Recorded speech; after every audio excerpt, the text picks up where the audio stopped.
உரிமைகள் உரிமைகளை பாதுகாக்கிறதுக்காக ஆ மக்களால சொல்லுங்க. மக்கள் விருப்பத்திற்கு மக்களின் விருப்பத்திற்கு அது செயற்பட வேணும்.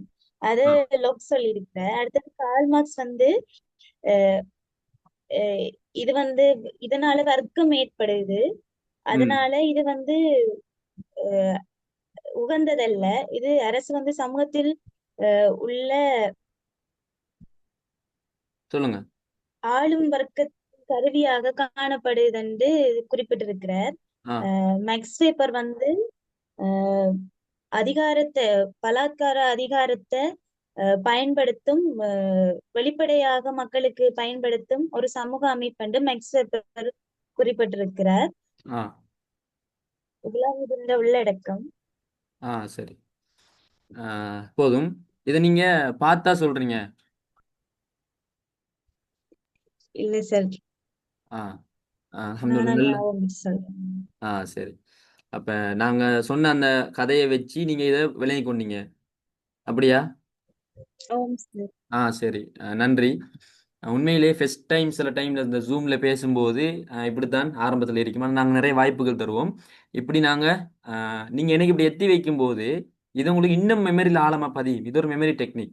அதாவது நாங்க படிக்கிற ஒரு விஷயத்த ஒரு பல பேருக்கு முன்னுக்கு நாங்க சொல்லி காட்டுறோம், சொல்ல இயலும் அப்படின்னா எங்களோட மனசுல இது ஆழமா பதிஞ்சிட்டுங்கிறது தான் அர்த்தம். சரியா? எனவே நாங்க இப்ப அடுத்த கேள்விக்கு போறோம்.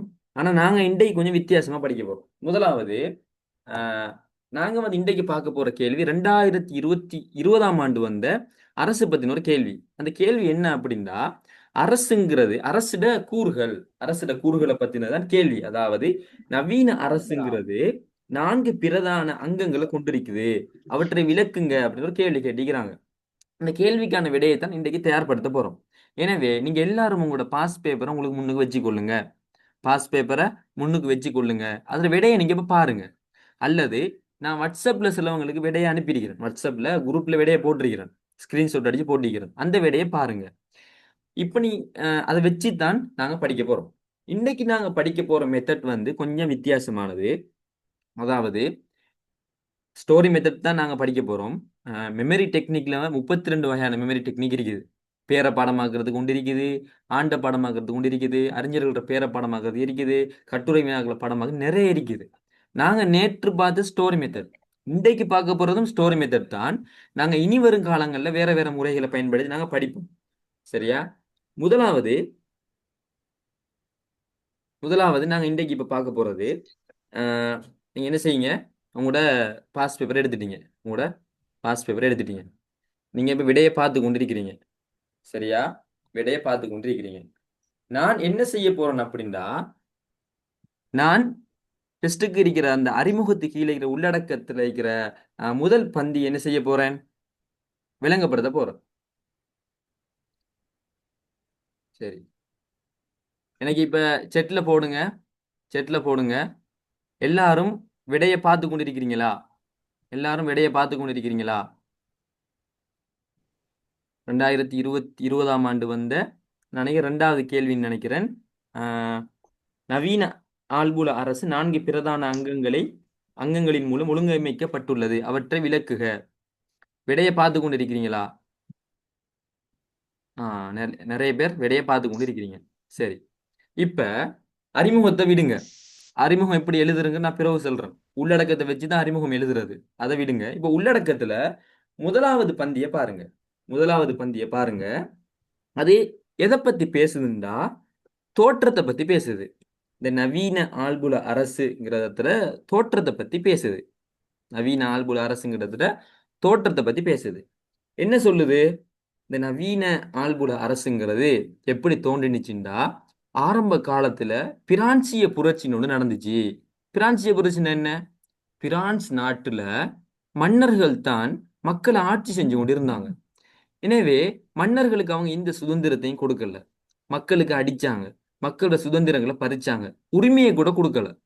மக்கள் என்ன செஞ்சாங்க, ஒரு கட்டத்துக்கு மேல இதுக்கு மேல நம்மளால பொறுக்க இயலாது, நாங்க போராடுவோம், ஒரு புரட்சியை செய்வோம் அப்படின்ற ஒரு முடிவெடுத்து மக்கள் கூட்டமெல்லாம் சேர்ந்து ஒரு புரட்சி செய்றாங்க.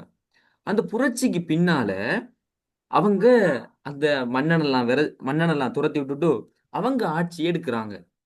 இப்பதான் இந்த தேசிய அரசுங்கிறது உருவாகுது. இப்பதான் இந்த நவீன தேசிய அரசுங்கிறது முதலாக உருவாகுது. இது எப்போ உருவாகுது? 1789ஆம் ஆண்டு உருவாகுதுங்கிற விஷயத்தை இவங்க சொல்றாங்க. சொல்லிட்டு பிறகு நவீன அரசுகளாக இலங்கை, இந்தியா போன்ற அந்த நாடுகளை சொல்றாங்க. அப்ப இதுதான் முதலாவது பந்தியில் இருக்கிற விளக்கம். முதலாவது நீங்க உள்ளடக்கத்தை ஆரம்பிச்சோன்னு எதை எழுதணும்? நவீன தேசிய அரசர தோற்றத்தை எழுதணும். நவீன தேசிய அரசுங்கிறது நவீன தேசிய அரசுங்கிறது 20ஆம் நூற்றாண்டுக்கு பிறகுதான் தோற்றம்.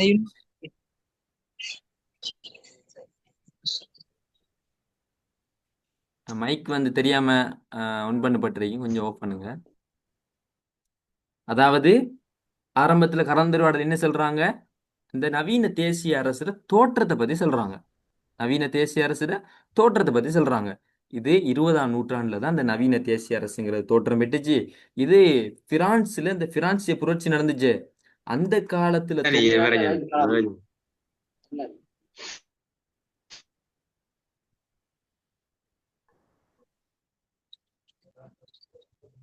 அதாவது பிரான்சிய புரட்சி 1789ஆம் ஆண்டு நடந்துச்சு. அந்த நடந்ததுக்கு பிறகு ஒரு ஆட்சி உருவானுச்சு. அதுதான் நவீன தேசிய அரசு அப்படின்னு சொல்றாங்க. இப்ப நாங்க எங்கட கற்பனை கதைக்கு வருவோம். எல்லாரும் நல்லா கற்பனை பண்ணுங்க. இந்த முதலாவது பந்திய நீங்க ஞாபகம் வச்சுக்கிறதுக்கான கற்பனை. நான் சொல்ற விஷயம் உங்களோட கற்பனையில வரணும். சரியா? என்ன விஷயம்னா, ஒரு ஊர்ல, அதாவது ஒரு பெரிய கிராமம் இருந்துச்சு. ஒரு பெரிய கிராமம் இருந்துச்சு. அந்த கிராமத்துல நிறைய வீடுகள் இருந்தாலும், பாருங்க இந்த போட்டோவை பாருங்க, பின்னால நிறைய குடிசை வீடுகள் இருக்குது. இப்படி நிறைய வீடுகள் இருந்தாலும் ஒரு அரிசாலான வீடு இருக்குது. பாருங்க, என்னத்தாலான வீடு? அரிசி. நாங்க சாப்பிடுவோம் அரிசி, அந்த அரிசாலான வீடு இருக்குது. இந்த வீடு இருக்கும்போது இந்த வீட்டுக்கு பின்னால பாருங்க சில மக்கள் புரட்சி செய்றாங்க. அந்த வீடு இருக்கும்போது புரட்சி ஒன்று அந்த இடத்துல நடந்து கொண்டிருக்குது. இப்படி நடந்து கொண்டிருக்கும் போது அந்த இடத்துல ஒரு ஒரு பிள்ளை பிறந்துச்சு. அந்த பிள்ளை யாரு தெரியுமா? நாங்க நேத்து ஒரு கதை பார்த்தோம் தானே? அந்த கதையில அந்த ஊர் தலைவன் யாரு? அந்த ஊர் தலைவன் ஒரு வயதான மனிதன். அவன் பேர் அரசுன்னு பார்த்தோம். அவர கதையில நேத்து ஃபுல்லா பார்த்துட்டோம். இப்ப நாங்க பார்க்க போறது அவர சிறு வயது பருவம். அவர் எப்படி தோன்றினாரு? அவர் எப்படி உருவாகினாருங்கிற விஷயத்தை தான் நாங்க இந்த கேள்வியில பார்க்க போறோம். எனவே இது அவர கடந்த கால வாழ்க்கை. பாருங்க, அவர் கடந்த கால வாழ்க்கையை அவர் ஒரு கிராமத்துல தான் பிறக்கிறாரு. அந்த கிராமத்துல பல குடிசைகள் இருந்தாலும் இவர வீடு மட்டும் ஸ்பெஷலா அரிசாலா உருவாக்கப்பட்டிருக்குது. பாருங்க, நான் அந்த போட்டோவில் உருவாக்கி இருக்கிறேன். அந்த டைம்ல மக்கள் எல்லாரும் புரட்சி செஞ்சு கொண்டு இருக்கும் போதுதான் இவர் பிறக்கிறாரு. பிறந்த உடனே மக்கள் தன்னை புரட்சியில நிப்பாட்டிட்டு கற்பனை பண்ணுங்க, அந்த வீட்டுக்குள்ள நுழைஞ்சி பாக்குறாங்க, ஒரு பிள்ளை பிறந்திருக்குது. மக்கள் எல்லாரும் சொல்றாங்க, எங்கட தலைவன் பிறந்துட்டான், இனி நாங்க பயப்பட தேவையில்ல அப்படின்னு சொல்றாங்க. சொன்ன உடனே அந்த பிள்ளை பிறக்குது. சரியா? சரி, இதுதான் நீங்க முதலாவது பாயிண்ட்ஸை ஞாபகம் வச்சு கொள்றதுக்கான விஷயம். முதலாவது பாயிண்ட்ஸ் என்ன சொல்லுது?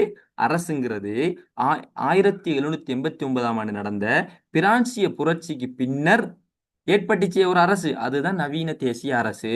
அதுதான் முதலாவது நவீன தேசிய அரசு அப்படின்னு சொல்றாங்க. இது வந்து 20ஆம் நூற்றாண்டுக்கு பிறகு 20ஆம் நூற்றாண்டுக்கு பிறகு என்ன செய்யுது? பரவலாக இந்த நவீன தேசிய அரசுகள்லாம் உருவாகுது. இப்ப நாங்க என்ன செஞ்சிட்டோம்? இந்த பாயிண்ட்ஸை இந்த கதட ஆரம்பத்தின் மூலமா நீங்க ஞாபகம் வச்சு கொள்ளணும். நான் கதட ஆரம்பத்தை நல்லா சொல்றேன் கேளுங்க. ஃபர்ஸ்ட்டுக்கு என்ன செய்யறேன்? நான் கதட பாயிண்ட்ஸை விளங்கப்படுத்துறேன், பிறகு கதையை சொல்றேன், திரும்ப அடுத்த பாயிண்ட்ஸை விளங்கப்படுத்துவேன், திரும்ப அதுல கதையை சொல்லுவேன். இப்படி பாயிண்ட்ஸ் முடியும் போது கதை முடியும். இறுதியில கதையை ஃபுல்லா சொல்லி விடுவேன். அதுக்கு பிறகு நீங்க என்ன செய்யணும்? விடையை சொல்லணும். இப்ப நாங்க பார்த்துட்டோம், முதலாவது பாயிண்ட்ஸை பார்த்துட்டோம். இப்ப உங்களோட விடையில இருக்கிற முதலாவது பாயிண்ட்ஸை வாசிங்க. இப்போ உங்களோட விடையில இருக்கிற முதலாவது பாயிண்ட்ஸை எல்லாருமே வாசிங்க. வாசிக்கும் போது நான் சொன்ன கதை உங்களோட கற்பனையில இருக்கணும். இப்ப சிலவங்களுக்கு நான் போட்டோ போட்டுட்டு தானே, எனவே கற்பனை பண்ண மாட்டீங்க. ஆனா கட்டாயம் கற்பனை பண்ணணும். கற்பனை பண்ணுங்க. எப்படி?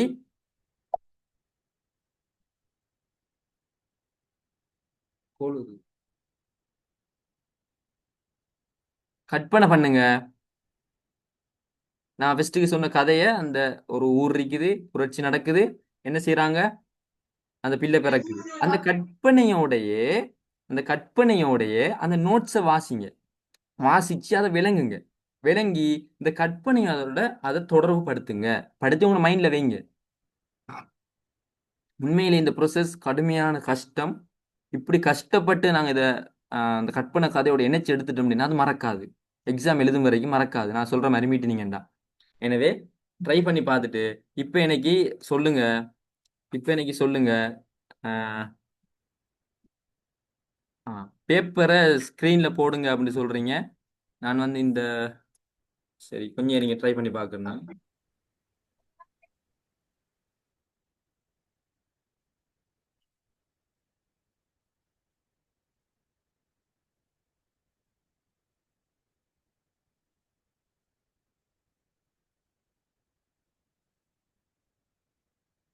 சரி, நல்ல ஐடியா உண்டு தந்திருக்கீங்க.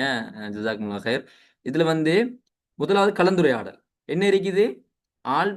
நவீன அரசுகள் 20ஆம் நூற்றாண்டுக்கு பின்னர் தோற்றம் பெற்றதுடன் அது நிச்சயிக்கப்பட்ட அரசின் ஆள்புலத்தினை பேணுவதனை சாத்தியமாக்கின.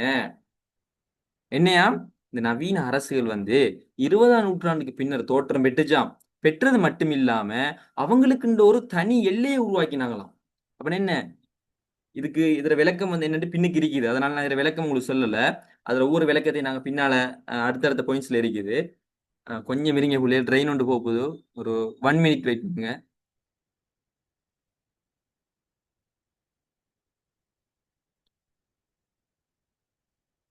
இப்ப நான் பண்ண கற்பனையை கொஞ்சம் நினைச்சு பார்த்து, இப்ப எங்களை எங்களை எப்படின்னு சொன்னா, நாங்க சைக்காலஜி படிக்கும்போது நான் ஒரு பந்திய கற்பனையா மாத்துவேன். கற்பனையா மாத்திட்டு அந்த கற்பனை இந்த மைண்ட்ல நிக்கும் போதே இந்த கேள்வியை வாசிச்சு நான் விலங்கி எடுத்தேன்டா,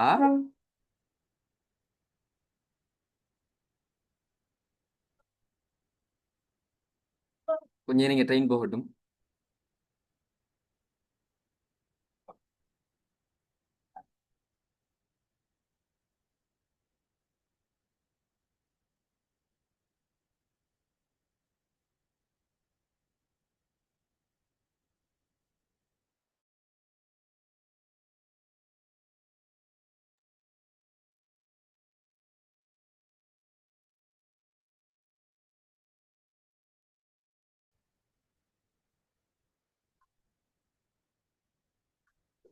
நாங்க வந்து கற்பனையா மாத்திட்டு நாங்க அந்த பாயிண்ட்ஸை வாசிச்சு விளங்குவோம். விளங்கும் போது அந்த பாயிண்ட்ஸ்ல இருக்கிற ஆண்டு, அதுல இருக்கிற பெயர்கள் எல்லாம் எங்கிற மைண்ட்ல நிக்கும், எல்லாம் எங்கிற மைண்ட்ல நிக்கும். நான் வந்து சோசியோலஜி பாடத்துல புத்தகத்தையே பாடமாக்கினேன். சைக்காலஜி பாடத்துல 80% விஷயங்களை ஃபுல்லா பாடமாக்கினேன். கற்பனை என்கிற அந்த கற்பனைக்கும் அந்த முதலாவது பாயிண்ட்ஸுக்கும் உள்ள தொடர்பு எங்களுக்கு விளங்கினா போதும். டெஸ்ட்டுக்கு கேள்வி வருதுண்டா, ஆள்புல அரசு அந்த கூறுகளை குறிப்பிடுங்கன்னா உங்களுக்கு டக்குன்னு அந்த நான் ஆரம்பத்துல சொன்ன அந்த அரசியலான வீடு ஞாபகம் வந்துடும். வந்த உடனே அந்த அந்த கதையோட சம்பந்தப்பட்ட அந்த ஃபுல் பாயிண்ட்ஸே ஒன்று ஞாபகம் வரணும்.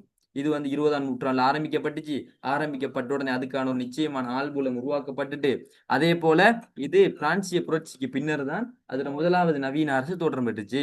பிரான்சிய புரட்சிக்கு பின்னர் தான் முதலாவது நவீன அரசு தோற்றம் பெற்றுச்சு நீங்க சொல்லுவீங்க. சரியா? இப்ப என்ன இருக்குது, முதலாவது பந்தியை வாசிங்க. இப்ப நான் சொன்ன கதையை கேட்டுக்கொள்ளுங்க. முதலாவது கதையை கேட்டுக்கொள்ளுங்க. சரி, எனக்கு மெசேஜ் போடுங்க. முதலாவது பந்தி கிளியரா? முதலாவது பந்தி உங்களுக்கு ஃபுல்லா விளங்கிட்டு, கதையும் விளங்கிட்டு, கதையோட எப்படி தொடர்பு விளங்கிட்டா பாருங்க. முதலாவது பந்தி பேசுது தோற்றத்தை, முதலாவது பந்தி பேசுது தோற்றத்தை. அதே போல ஒரு கிராமத்துல அரசு பிறந்தாரு, அரசு பிறந்தாரு. எனவே அந்த கதையோட ஆரம்பத்தை பாருங்க. அரசு பிறந்தாருங்களுக்குள்ள உங்களுக்கு விளங்கின முதலாவது பாயிண்ட்ஸ் என்ன, தோற்றம். தோற்றம்னு வந்த உடனே உங்களுக்கு தெரியும் எப்படி அரசு தோண்டினு சொல்லி. பிரான்சிய புரட்சி தோண்டினுச்சு. அதுக்கு என்ன க்ளூ, அந்த வீட்டுக்கு முன்னுக்கு எல்லாரும் புரட்சி பண்ணினாங்க. அப்ப அதை க்ளூ வந்த உடனே புரட்சி ஒண்ணு நடந்ததுக்கு பிறகுதான் தோற்றம் பெற்றுச்சுன்னு உங்களுக்கு வந்துடும். சரியா? அது மட்டும் இல்லாம இதுல இன்னொரு அட்வான்டேஜ் ஒன்று இருக்குது இந்த கிளாஸ்ல. அது என்ன அப்படின்னா, எங்கட கற்பனையை நாங்க ஒரு குறுகிய ஒரு விஷயத்தை நாங்க அப்படி கற்பனை பண்ணி சேர்த்து எடுத்துட்டோம்னா அதுக்குள்ள நிறைய விஷயத்தை உள்ளடக்கிறேன். இன்றைக்கு நான் உங்களுக்கு அறவாசி கதை தான் சொல்லுவேன். அடுத்த அறவாசி கதை நேத்து சொன்னமே அதோட தொடர்பட்டு வரும். இப்ப இந்த கதையும் பாருங்க.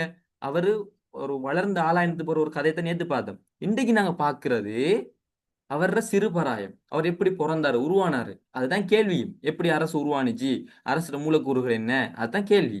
சரி, இப்ப நாங்க முதலாவது பந்திய பார்த்துட்டோம். அதுல இதை பாருங்க, இதுதான் ஒரு போட்டோ. உங்களோட கற்பனைக்கு இலகுவாக்குறதுக்கு நான் எடுத்தேன், கொப்பிலோட்டில் எடுத்தேன், ஏஐல தான். பாருங்க, ஒரு அரசாலான வீடு இருக்குது, மக்கள் புரட்சி பண்ணிட்டு இருக்கிறாங்க. இதான் பிரான்சிய புரட்சி. இப்படி பண்ணினத்தால தான் 1789ஆம் ஆண்டு நடக்குது. அந்த வீட்டுக்குள்ள ஒரு குழந்தை பிறக்குது. அதுதான் நவீன தேசிய அரசு. புரட்சிக்கு பிறகு நவீன தேசிய அரசு தோற்றம் பெறுது. இந்த முதலாவது பந்தியை நீங்க எழுதுவீங்க. சரி, இப்ப நாங்க ரெண்டாவது பந்திக்கு போவோம். ரெண்டாவது பந்தி என்ன சொல்லுது அப்படின்னா, இப்ப இந்த பிறந்தார் தானே இந்த நவீன தேசிய அரசு, இவர பண்பையும் இதுக்கு முன்னால இருந்த அந்த அரசுகள் ஒன்று இருந்திருக்கும் தானே. இப்ப இவர் 1789க்கு பிறகு பிறக்காருன்னு சொன்னா, இவருக்கு பின்னாலேயும் அந்த ஊருக்கு ஒரு தலைவன் இருந்திப்பானே, அந்த ஊர்ல ஒரு அரசு இருந்திக்குமே. அதையும் இதையும் ஒப்பிட்டு சொல்றாங்க, அதையும் இதையும் ஒப்பிட்டு சொல்றாங்க. எப்படி சொல்றாங்க பாப்போம். என்ன சொல்றாங்கண்டா, இப்ப பிறந்த இந்த அரசுக்கு, இந்த நவீன இந்த அரசுக்கு ஒரு நிச்சயிக்கப்பட்ட ஆள்புல எல்லை இருக்குது. நிச்சயிக்கப்பட்ட ஆள்புல எல்லை இருக்குது. நிச்சயிக்கப்பட்ட ஆள்புல இல்லைன்னா என்ன, நான் சொல்றேன், லேசா சொல்றேன் கேளுங்க. ஒரு ஸ்கூல் இருக்குது, அந்த ஸ்கூல் ஒரு பிரின்சிபல் இருக்கிறாரு. அவர் அதிகாரம் எங்க, அந்த 4 சுவருக்குள்ள. அந்த ஸ்கூலுக்கு ஒரு சுவர் இருக்குமே, அந்த நிச்சயிக்கப்பட்ட ஆள்புல எல்லைக்குள்ள அவர் சுதந்திரமான ஒரு அரசாங்கத்தை வச்சு, அவர் டீச்சர்மார் அவங்க இவங்களை வச்சு அங்க இருக்கிறவங்கள ஒரு ஆட்சி ஒன்று பண்ணுவாரு. அவங்க எல்லாரையும் கட்டுப்படுத்துவாரு. அதுக்குள்ள மட்டும்தான் அவரால் செய்ய இயலும். அவர் ஸ்கூல் விட்டு வெளியில போனாருண்டா, நாங்க அவரை கணக்கெடுப்போமா? அது இந்த காலத்துல பிள்ளைகள் கணக்கெடுக்கிறாங்களா? இல்ல. அப்ப இதுதான் அரசு. அரசு அவங்களுக்குள்ள ஒரு எல்லைக்குள்ள இருந்துட்டு, அந்த பிரின்சிபல் மாதிரி ஒரு அரசாங்கத்தை வச்சுட்டு அந்த நாட்டை ஆட்சி செய்யும். அப்ப இப்படிப்பட்ட ஒரு ஒரு எல்லைக்குள்ள ஆட்சி செய்யற ஒன்று எப்ப வந்துச்சுன்னு சொன்னா, இந்த நவீன அரசு தோன்றினதற்கு பிறகுதான். எப்ப தோண்டினுச்சு நவீன தேசிய அரசு, எப்ப தோண்டினுச்சுன்னு ஃபர்ஸ்ட் பந்தியில கொடுத்துட்டோம். கொடுத்துட்டு ரெண்டாவது பந்தியில நாங்க சொல்ல வர விஷயம் என்னண்டா, இதுல விசேட பண்பு என்னண்டா, இதுக்கு ஒரு நிச்சயிக்கப்பட்ட ஆள்புல பண்பு இருக்குது. ஆனா இதுக்கு முன்னுக்கு இருந்தாங்களே அரசுகள், அவங்களுக்கு அதெல்லாம் இல்லை. அவங்க இருந்த காலத்துல என்ன செய்வாங்க, வளம் எல்லாம் குறைவா இருந்துச்சு. அவங்களோட எல்லைக்குள்ள வளம் எல்லாம் கணக்கெடுக்க மாட்டாங்க. போதிய வளம் இல்லை அப்படின்னு என்ன, எண்ணெய் வளம் அழிக்கலாம், மர வளம் அழிக்கலாம், மனித வளம் அழிக்கலாம். இதெல்லாம் ஒரு ஒரு எல்லை இல்லாட்டி அது யாருக்குரியதுன்னு தெரியாது. அப்போ வளம் இல்லாம இருந்துச்சு பழைய தேசிய அரசுகள்ல, பழைய அரசுகள்ல. அதே போல போதிய படை இல்ல, வெளியில இருந்து யாரும் அடிக்க வந்தா கூட போதிய படை வளம் இல்ல. அதே போல போக்குவரத்து சிக்கல். அதே போல ஒருங்கிணைந்த சந்தை இல்ல. ஒருங்கிணைந்த சந்தைன்னா என்ன, அதாவது இப்ப இலங்கை நாடுந்தா, இலங்கை நாடு தன் நாட்டுக்கு உள்ள எல்லா பிசினஸும் இலங்கைக்குள்ள வரும். இப்ப இலங்கைக்குள்ள ஃபுல் பஸ் சேவை ஓடுதுன்னு சொன்னா எல்லா கண்டக்டர் காசும் இலங்கை அரசுக்கு தான் வரும். ஆனா ஒருங்கிணைந்த சந்தை சேவை இல்ல அப்படின்னா, அந்த காலத்துல இருந்த நாடுகள் எல்லாம் ஒரு இடத்துல ஒரு சந்தை இருக்கும், அதுல லாபம் எல்லாம் அவங்களுக்கு போகும். இன்னொரு இடத்துல இன்னொன்று இருக்கும், ஒரு ஒருங்கிணைந்த சந்தை இல்ல. அப்ப இந்த பாயிண்ட்ஸை ஃபுல்லா வாசிச்சு பாருங்க. இதுல விளக்கம் என்னண்டா, இப்ப இந்த நவீன தேசிய அரசுல பண்பு என்னன்னா, நிச்சயிக்கப்பட்ட ஆள்புல எல்லை இருக்குது. ஆனா முந்திய அரசுல எல்லையும் இல்ல, அவங்களுக்கு பொருள் என்ன, வளங்களும் இல்ல, படையும் இல்ல, போக்குவரத்தும் இல்ல, ஒருங்கிணைந்த சந்தையும் இல்ல. இதைத்தான் ரெண்டாவது பாயிண்ட்ஸ்ல சொல்றாங்க. இப்ப விளங்கிட்டாங்களுக்கோ? இப்ப நான் இதுல கதையை சொல்றேன் கேளுங்க. இதுல கதையை சொல்றேன் கேளுங்க. ஸ்டார்ட் பண்ணுவோம். இப்ப அந்த பிள்ளை பிறக்குது. பிறந்த உடனே புரட்சி செஞ்சவங்க எல்லாம் சொல்றாங்க, எங்களுக்கு ஒரு தலைவன் பிறந்துட்டான். இந்த எல்லாரும் சந்தோஷப்படுறாங்க. என்ன காரணம் தெரியுமா? ஏண்டா அந்த ஊர்ல இதுக்கு முன்னுக்கு ஒருத்தன் இருந்தான், இதுக்கு முன்னால ஒருத்தன் இருந்தான், அவன் தான் தலைவன். என்ன இருக்கிறாரு, இடுப்புல கை வச்சுட்டு தொப்பி போட்டுட்டு, அவர்தான் அந்த ஆள். அவர்தான் அந்த நாட்டை ஆட்சி செஞ்சுட்டு இருந்தாரு. ஆனா அவருக்கு சரியான தலைமைத்துவ ஆற்றல் இல்ல. சரியான தலைமைத்துவ ஆற்றல் இல்ல. அவர் என்ன செய்வாருண்டா, அவருக்கு அடியாட்கள் ஒரு ஆள் தான். பாருங்க, என்ன ஒரு ஆள் தள்ளிட்டு போறாரு, இவர் மட்டும்தான் அடியாள். இவரை வச்சுட்டு என்ன செய்வாரு, போய் இந்த காடை அழிக்கிறதும் வளங்களை அழிக்கிறதும் ஆஹ் எல்லாம் செஞ்சு என்ன செய்வாரு, அவர் கொஞ்சம் சாமான் எடுத்துட்டு காடை அழிச்சு வளங்கள்லாம் சுரண்டி எடுத்துட்டு அவர் போய் ஒரு கடையில விற்பாரு. அந்த கடைக்கு யாரும் வாரையும் இல்லை. இவர் தான் அந்த ஊர்ல தலைவர். இப்ப என்ன நடக்குது, கதையை நல்லா யோசிங்க. ரெண்டாவது கதையை யோசிங்க. அந்த பிள்ளை பிறந்துட்டு, பிறந்தோடனே மக்கள் எல்லாரும் அவரை தலைவரை தேர்வு செஞ்சுட்டாங்க. செஞ்சு அந்த மக்கள் அந்த குழந்தைகிட்ட சொல்றாங்க, இந்த ஊர்ல இருக்கிற தலைவனை நீ பெருத்து தோற்கடிக்கணும் என்று சொல்லி அந்த பிள்ளைகிட்ட சொல்றாங்க. ஏன்னா அந்த ஊர் மக்கள் எல்லாம் இதனால சரியான போய் கஷ்டப்பட்டாங்க. சென்ன உடனே அந்த பிள்ளை அந்த குறிக்கோளோட வளருது. வீரத்தோடையும் ஒரு அழகோடையும் அறிவோடையும் அந்த பிள்ளை இவனை தோற்கடிக்கிறதுக்குன்னே வளருது. வளர்ந்துட்டு இருக்கிற காலத்துல தான் இப்ப இவனை பத்தி நாங்க பாக்குறோம். இவன் தான் வில்லன். இவன் எப்படிப்பட்டவன்? அந்த ஊர்ல இருக்கிற இவனுக்கு படையே இல்லை. ஒரு ஆள் தான் இவன்ட படை. ஊர்ல இருக்கிற ஒரு படையை வச்சுட்டு எல்லா காடுகளையும் அழிச்சு வளங்களை அழிச்சு அதெல்லாம் கொண்டு போய் அவர் கடையில விற்பாரு. அவர் கடையில யாருமே வாரையும் இல்லை. இவர் தான் தலைவனாம். சரியா? இப்ப இதுதான் ரெண்டாவது. இப்ப பிள்ளைகள் உங்களோட இன்டெலிஜென்ட பார்ப்போம், உங்களோட இதை பார்ப்போம். இந்த கதைக்கும் ரெண்டாவது பந்திக்கும் என்ன தொடர்பு? யாருக்கா செல்லேலுமா? இந்த கதைக்கும் இந்த பாயிண்ட்ஸ் ஆஃப் ஃபெஸ்ட்டுக்கும் வாசிங்க. இந்த பாயிண்ட்ஸ் ரெண்டாவது பாயிண்ட்ஸை வாசிங்க. வாசிச்சுட்டு நான் இப்ப ரெண்டாவது கதையை நான் இப்ப தொடர்ந்தேன். அதுக்கும் இதுக்கும் என்ன தொடர்புன்னு யாருக்கா செல்லேலுமா? நான் தொடர்பு செல்லுவேன் உங்களுக்கு. அதுக்கு முதல் உங்களில் யாருக்காவது இந்த பந்தி வந்து என்னத்தை சொல்ல வருது? இந்த நவீன தேசிய அரசு வந்து நிச்சயிக்கப்பட்ட ஆள்புல இல்லை ஒன்று இருக்குது. அதுதான் இதோட பிரதான பண்பு. ஆனா இதுக்கு முந்திய அரசுகளுக்கு அது இருக்கல்ல. அவங்க வந்து அவங்களுக்கு என்ன வளங்களை பாழாக்கினாங்க, படைகளும் குறைவா இருந்துச்சு, அவருக்கு ஒருங்கிணைந்த சந்தை பொருளாதாரம் இல்லை, போக்குவரத்தும் இல்லை. இதுதான் இந்த பாயிண்ட்ஸ் ஃபுல்லா சொல்ல வருது, ரெண்டாவது பாயிண்ட்ஸ். இதுக்கும் நான் சொன்ன கதைக்கும் என்ன சம்பந்தம் யாருக்காவது சொல்லேலுமா?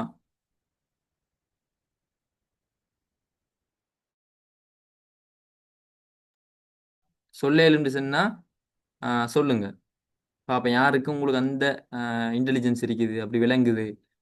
ரெண்டாவது பாயிண்ட்ஸுக்கும் இந்த கதைக்கும் இதுதான் தொடர்பு உண்டு சொல்லேலுமா? சார் இதுல நீங்க ஸ்டோரியில ஒரு லைன் ஒன்று சொன்னீங்க சார்.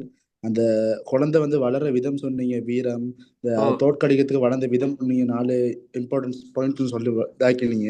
ஆ. ஸோ இந்த நவீன ஆட்புல அரசும் இந்த வளர 4 விஷயத்தை அடிப்படையாக கொண்டு அந்த ரெண்டாவது பாயிண்ட்ஸ் வளருதுன்னு என் ஐடியாலஜி சார். அது கரெக்டாக தெரியுது சார். சரி, நீங்க வந்து அந்த பிள்ளை வளர்ந்த அந்த 4 விஷயத்தை வச்சு ரெண்டாவது பாயிண்ட்ஸ் நீங்க ஒப்பிட்டீங்க. கொஞ்சம் நெருங்கிட்டீங்க. நான் வந்து அந்த பிள்ளை வளர்றது இவரை தோற்கடிக்கிறதுக்கு. ஆனா இன்னும் கொஞ்சம் யாராலும் நெருங்கியலுமா? இல்லை நான் சொல்லவா? ரெண்டாவது பாயிண்ட்ஸுக்கு நான் சொன்ன ரெண்டாவது கதைக்கும் உள்ள தொடர்பு டைம் இல்லை அப்படிங்கிறத நானே சொல்றேன். நான் சொன்னேன் தானே, இந்த ரவுடி இவர் தான் சொல்லி. இவர் தான் பழைய அரசு, பழைய தலைவர். பழைய தலைவர் இன்னும் அந்த பொடியும் தலைவர் ஆகல. இந்த பழைய தலைவருக்கு பாருங்க, ஒரே ஒரு ஆள் தான் அவர அடியாள். அதுதான் குறைவான படை. அந்த என்ன பழைய அரசுகளுக்கு குறைவான படை இருந்துச்சு. இவர் என்ன செய்யறாரு? காடுகள் அழிக்கிறாரு. அப்ப போதிய வளங்கள் இருக்கல்ல, பழைய அரசுக்கு போதிய வளங்கள் இருக்கல்ல. அதே போல இவர் கடை சின்ன ஒரு கடை, யாரும் வாங்கல. அப்ப ஒருங்கிணைந்த சந்தை இல்லை. அதே போல பாருங்க, இவர போக்குவரத்து சாதனத்தை பாருங்க, ஒரு வண்டியில தள்ளிட்டு போறாங்க. எனவே போக்குவரத்தும் இருக்கல்ல. இப்ப உங்களுக்கு புரிஞ்சுட்டா? ரெண்டாவது பாயிண்ட்ஸுக்கு நான் சொன்ன கதைக்கும் உள்ள தொடர்பு புரிஞ்சுட்டா? இப்ப ரெண்டாவது சொன்ன பாயிண்ட்ஸுக்கு நான் சொன்ன மெசேஜ் பண்ணுங்க. இல்லாட்டி வாய்ஸ் பேச இயல்மானாங்க, வாய்ஸ் பேசுங்க.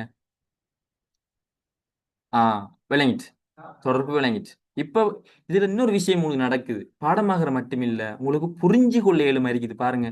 சரி, இப்ப நாங்க மூன்றாவது பாயிண்ட்ஸுக்கு போவோம்.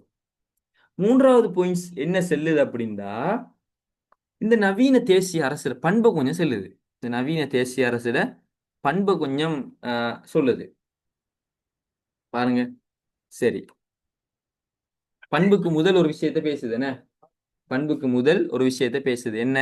1648ஆம் ஆண்டு கைச்சாத்திட்ட வெஸ்ட்போலியா சமாதான உடன்படிக்கைகள் நவீன அரசுகளை ஒரு ஆள்புல அரசாக்குவதில் பிரதான பங்கினை வகித்தன. ஒரு வெஸ்ட்போலியாண்டு ஒரு உடன்படிக்கை நடந்திருக்குது. இதுதான் இந்த நவீன அரசுகள் தோற்றம் பெறுறதுக்கு ஒரு காரணமா அமைஞ்சிருக்குது. அரசின் எல்லைகள் ஏனைய அரசுகளால் ஏற்றுக்கொள்ளப்பட்டதுடன் ஐரோப்பாவின் நவீன ஆள்புல அரசுகளின் அடித்தளமாக வெஸ்ட்போலியா மூலசத்துவம் மாறியது. இந்த வெஸ்ட்போலியா நடந்ததுக்கு பிறகு என்ன நடக்குதுன்றா, மத்த நாடுகள்லாம் சரி இது எந்த எல்லை, நான் இதை வச்சிருக்கிறேன், நீ வந்து இன்னொரு எல்லையை வச்சிரு, பிரச்சனை இல்லை, நான் ஏற்றுக்கொள்றேன் அப்படின்னு சொல்றாங்க. சரியா? இது எப்ப நடக்குது? அந்த வெஸ்ட்போலியா உடன்படிக்கைக்கு பிறகு நடக்குது. இதுக்கு பிறகு அந்த நவீன தேசிய அரசுகள் உருவாகிறதுக்கு ஒரு அடித்தளம் முன்னிடப்படுது. அவை நெகிழ்ச்சித்தன்மை கொண்டவையாகவும் பாருங்க, ஆயினும் நவீன அரசுகளுக்கு முற்பட்ட அரசுகள் அவ்வாறு காணப்படவில்லை. அவை நெகிழ்ச்சித்தன்மை கொண்டவையாகவும் தொடர்ச்சியான யுத்தங்கள் மூலமாக இலகுவில் மாற்றப்படக்கூடியதாகவும் காணப்பட்டன. அப்ப மூன்றாவது பாயிண்ட்ஸ் எதை பத்தி பேசுதுன்னா இந்த வெஸ்ட்போலியான்ற ஒரு உடன்படிக்கை நடந்திருக்குது. அதுக்கு பிறகுதான் இந்த நவீன அரசுகளுக்கு என்று சொல்லி மற்ற நாடுகள் எல்லாம் ஏற்றுக்கொள்றாங்க. நீங்க இந்த எல்லையோட நீங்க ஒரு அரசா இருந்து கொள்ளுங்க என்று ஏற்றுக்கொள்றாங்க. ஆனா பழைய அரசுகளுக்கு ஒரு ஆள்புல எல்லை காணப்படல. அவங்களுக்குள்ள வந்து யுத்தம் நடந்தா அது குறையும், இல்லாட்டி கூடும். எவனா வந்து ஆக்கிரமிச்சா அந்த எல்லை மாறும். ஆனா இந்த நவீன அரசுன்னு ஒண்ணு வந்ததுக்கு பிறகு எல்லை மாறல. இலங்கைன்னு சொன்னா இதான் இலங்கை. எங்கட எல்லைய மாத்திர கஷ்டம், அப்படி மாத்த இயலாது. அப்படி மாத்திரன்னு சொன்னா இதுக்கு பிறகு யாராவது வந்து யுத்தம் செஞ்சாதான் சரியா. அப்ப இத மூணாவது பாயிண்ட் சொல்லுது. இதுக்கு நான் உருவாக்கின கதையை பாருங்க. என்ன நடக்குது அப்படின்னா ஆஹ் இந்த சின்ன குழந்தை இப்ப பெருத்துட்டு வீரத்தோடையும் அறிவோடையும் அவன் வளர்ந்துட்டான். வளர்ந்து என்ன செய்யறான் அப்படின்னா இவன் எந்த குறிக்கோளோட வளர்ந்தான்? அந்த பழைய தலைவனை தோற்கடிக்கணும். எனவே அவனுக்கும் அந்த பழைய தலைவனுக்கும் ஒரு போட்டி ஏற்பாடு செய்யப்படுது. கற்பனை பண்ணுங்க, ஒரு குத்துச்சண்டை போட்டி. அதுல 2 பேருக்குமே சண்டை நடக்குது.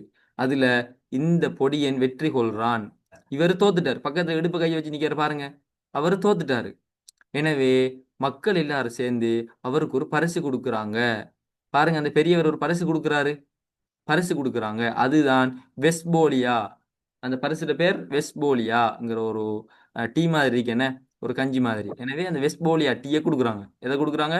வெஸ்ட்போலியா டீயை கொடுக்குறாங்க. அப்படிதான் பரிசு. எனவே அந்த பொடியன் என்ன செய்யறான்? பெருத்து அவரோட சண்டையிட்டு பழைய தலைவனை தோற்கடிச்சிட்டான். ஏன்? பழைய தலைவனை பொறுத்த வரைக்கும் அவனுக்கு ஒரு நிச்சயிக்கப்பட்ட ஆள் போல இல்லை. இல்லை, அது நெகிழ்ச்சி தன்மையுடையது. நினைச்சா மாறும், ஆக்கிரமிப்பு செஞ்சா மாறும். ஆனா இந்த பொடியனை பொறுத்த வரைக்கும் அவன் அப்படி இல்லை. இவன் வெற்றி கொண்டுட்டான்.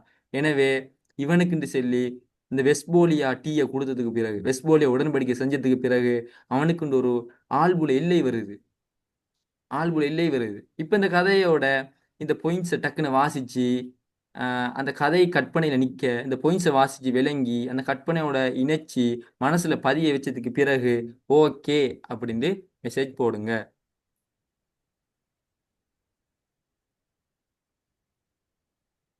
வெஸ்ட்போலியா உடன்படிக்கைன்னு சொன்னா அது இந்த 1648ஆம் ஆண்டு அப்படி ஒரு உடன்படிக்கை ஒன்று செஞ்சு கொண்டாங்க. அதாவது சமாதான உடன்படிக்கை உண்டு. அந்த உடன்படிக்கைக்கு அது பிறகுதான் அந்த உடன்படிக்கையில் என்ன சொல்றாங்கன்னா நாங்க வந்து ஒரு நாடாக இருக்கோம். நான் ஒரு நாடாக இருக்கேன், நீங்களும் ஒரு நாடாக இருக்கீங்க. நான் அதை ஒத்துக்கொள்றேன், பிரச்சனை இல்லை. இப்போ சொல்ல போனா ஆஹ் உதாரணமா சொல்ல போனா எப்படி சொல்லலும்னு சொன்னா எங்கிட்ட ரோட்ல வந்து நான் ஒரு கடை ஒன்று திறக்கிறேன். நான் ஒரு கடை ஒன்று திறக்கிறேன்.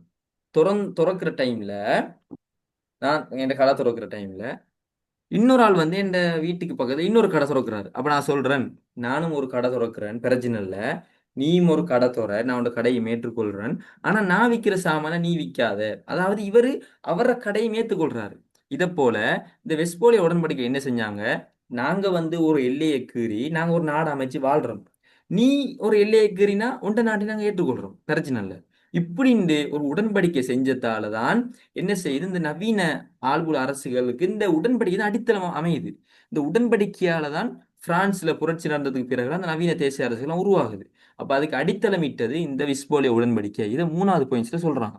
இப்ப மூணாவது பாயிண்ட்ஸை வாசிங்க, அதை விளங்குங்க. நான் சொன்ன கதையோட அது எப்படி தொடர்புபடுத்தப்படுதுன்னு பாருங்க. கதை என்ன? ஆரம்பத்தில் படியன் பிறக்கிறான், அதுக்கு பிறகு அவன் ஒரு நோக்கத்தோட வளர்றான், அந்த தலைவனை தோற்கடிச்சு இப்ப அவனுக்கு வெஸ்ட்போலியாங்கிற டீ எல்லாம் கொடுத்து மக்கள் அவனை வந்து பாராட்டுறாங்க. இப்ப இந்த கதையை நினைச்சு பார்த்து மூணாவது கொஞ்சம் வாசிச்சு பாருங்க. டக்குன்னு வாசிச்சுட்டு கிளியரான சொல்லுங்க எனக்கு. கதையையும் இதையும் வந்து கனெக்ட் பண்ணிட்டீங்க ஓகே அப்படின்னு சொல்லுங்க.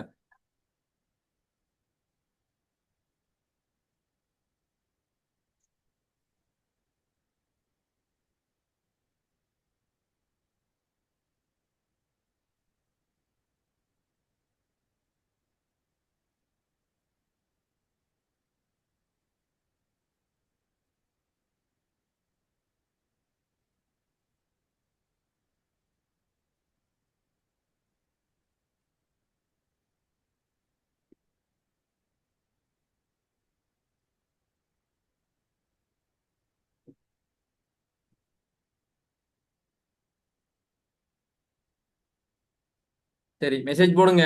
என்ன 3வது பாயிண்ட்ஸ் ஓகேயா? ஓகே. நிறைய பேர் ஓகே. இதுல பாருங்க ஒரு பிள்ளை ஒன்று செஞ்சிருக்குது பாருங்க. நான் நேத்து சொன்ன கதைய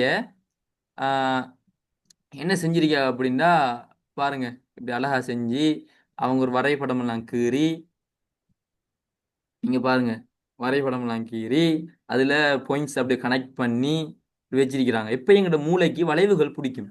வளைவுகள் இருந்தா டக்குனு மூளை ஞாபகம் வச்சுக்கொள்ளும். ஏற்கனவே ஸ்டோரி, அடுத்தது வளைவு, அடுத்தது காட்சி எல்லாம் சேர்ந்து அந்த பிள்ளைக்கு ஸ்ட்ராங்கா இந்த கேள்வி நிற்கும். இனி அவனுக்கு மறக்காது. பாருங்க எப்படி அழகா செஞ்சிருக்காங்கன்னு சொல்லி. இதே போல செய்யுங்க. இதோட ப்ரொசஸ் ஆரம்பத்துல கஷ்டமாயிக்கும், ஆனா மறக்காது. எல்லாம் அப்படித்தான். எந்த ஒரு விஷயம் ஆரம்பத்துல கஷ்டப்பட்டு ஒன்று நாங்க இதையிறோமோ அது நிறைய நாளைக்கு நிலைச்சிருக்கும். இலகுவா செஞ்சோம்னா இலகுவா அது இல்லாம போயிடும். சரி 1 மினிட்டால ஜூம் கட் ஆக போகுது. திரும்ப ஜாயின் ஆகுங்க. நான் நினைக்கிறேன் ஒரு 6 நிமிடத்தால தான் திரும்ப ஜாயின் ஆக இயலும்னு நினைக்கிறேன். அப்படி இல்லைன்னா நான் வேற லிங்க் அனுப்புவேன். பிரச்சனை இல்லை. கிளாஸ்ல இருக்கிற எல்லாருமே ஜாயின் ஆகுங்க.